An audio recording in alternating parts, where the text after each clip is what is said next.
Salut à tous, on se retrouve aujourd'hui pour parler du FC Barcelone en ce mardi 25 juillet et on commence tout d'abord avec toute l'équipe qui s'est bien rétablie d'une infection par gastro-entérite. La première séance d'entraînement de la journée est en cours, donc les 15 joueurs qui étaient malades ont tous récupéré. Xavi a maintenant tous les 31 joueurs qui s'entraînent ensemble. On sait qu'il y a eu un gros problème de virus, c'est pour ça que le Barça a dû annoncer forfait lors du dernier match qu'il devait jouer contre la Juventus Turin. Donc plus personne n'est malade, tout le monde est ok. Donc le prochain match prévu contre l'équipe de Arsenal prévu la nuit de mercredi à jeudi prochain. Donc il n'y a pas de souci bien sûr, le match se tiendra et ça sera la première rencontre du Barça pour cette nouvelle saison. Et quelques photos du dernier entraînement de l'équipe. Donc tout d'abord Marc-André Ter Stegen, on peut voir aussi Gundogan qui attend son premier match avec le Barça. Il aurait dû jouer contre la Juve mais le match a été annulé.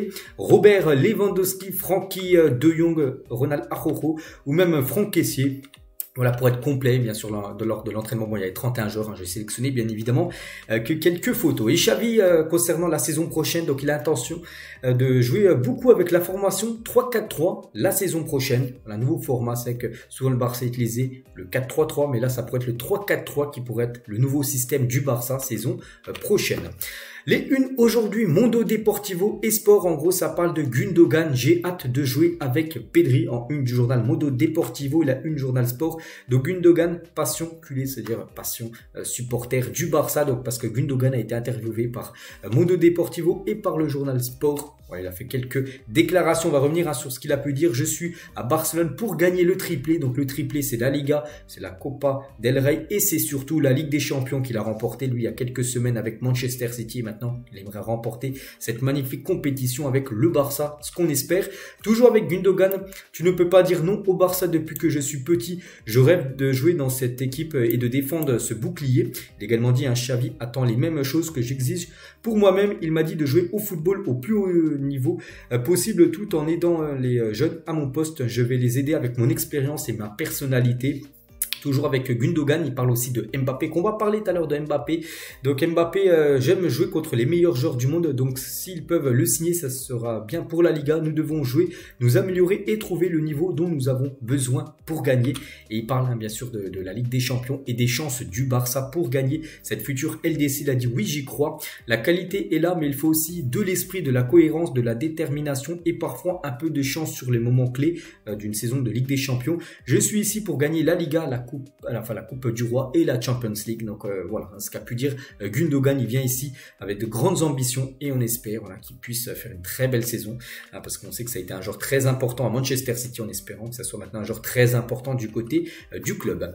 Alejandro Balde aussi, quelques déclarations à propos de mon contrat. Il y a eu des discussions et j'espère que c'est vraiment serré, mais je laisse ça entre les mains de l'agent, de mon agent et du club. J'espère qu'il sera résolu bientôt, mais il devrait bien prolonger l'aventure du côté du Barça. Il parle aussi de Lamine Yamal, un jeune joueur, est un jeune talent et il doit apprendre petit à petit. Il a beaucoup de caractéristiques et surtout il a une énorme marge de progression. Le jeune Lamine Yamal, comme j'ai dit, il a seulement 16 ans, il a fêté son anniversaire il y a à peu près 2 semaines.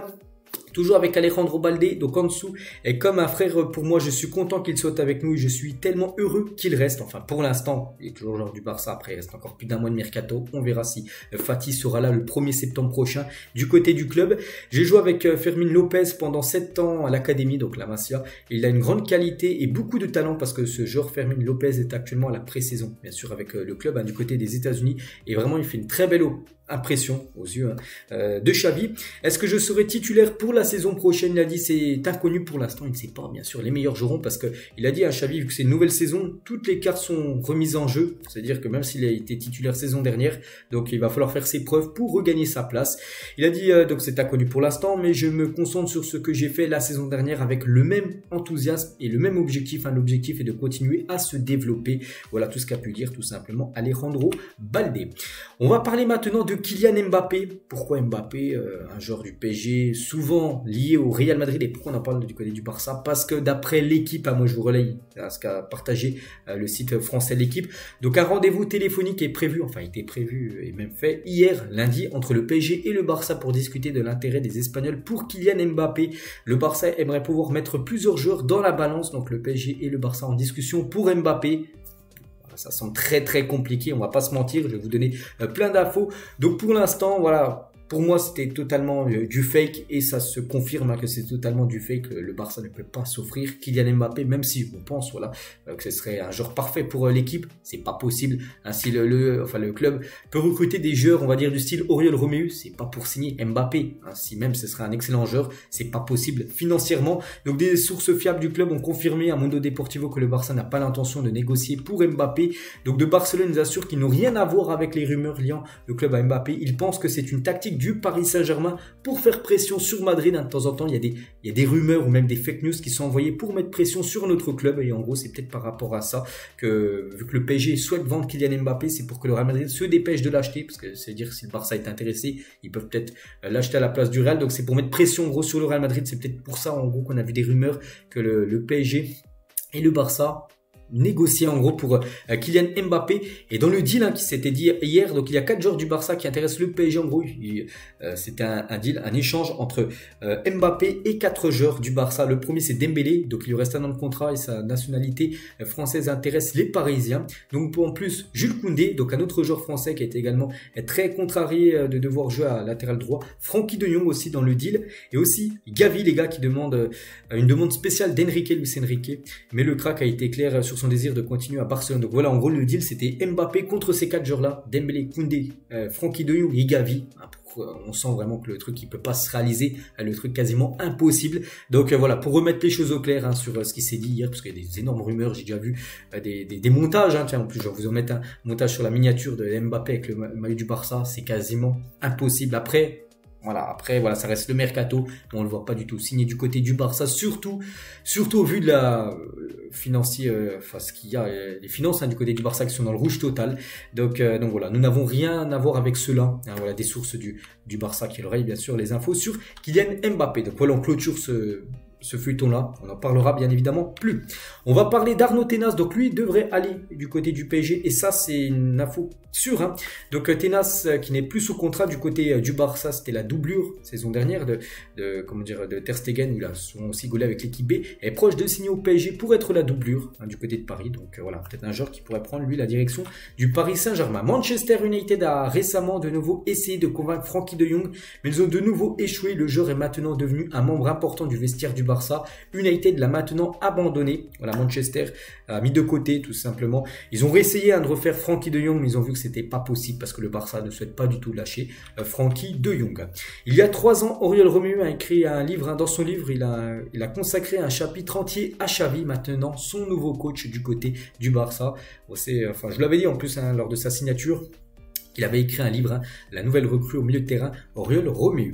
Federico Chiesa, donc en effet, était proposé au Barça et à la Juventus, donc est prête à l'échange avec Franck Kessié. Le Barça aime Chiesa, mais s'inquiète de ses problèmes de blessures. C'est vrai qu'il avait pas mal de blessures, mais pourquoi pas échange Franck Kessié à la Juve et du coup en contrepartie, Chiesa du côté du Barça.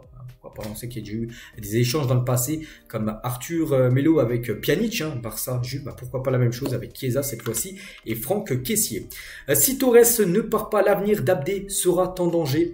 C'est vrai que voilà, il y a beaucoup de monde, comme j'ai dit, il y a quand même quelques arrivées, il faudra des départs, donc ça sera soit Ferran Torres qui quitte le club. S'il quitte le club, ça sent bon pour Abdé qui pourrait être conservé, mais si c'est pas le cas, si Torres reste, ça sent pas bon pour Abdé, il devrait partir soit en prêt ou soit sur un transfert définitif.